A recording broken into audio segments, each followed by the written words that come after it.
Hi! In front of me is HONOR X7A, and today I would like to show you how you can reset font on this HONOR.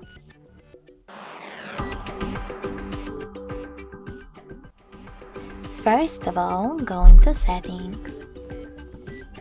In them, scroll down just a bit to access Display and Brightness. Following that, scroll down again, tap on Text and Display Size, and swipe left or right on Text Size slider in order to adjust it. You can check out Preview above. So when I go back, as you can see, size of my font has changed. Thanks so much for watching. If you enjoyed this video, smash that like button, comment and subscribe.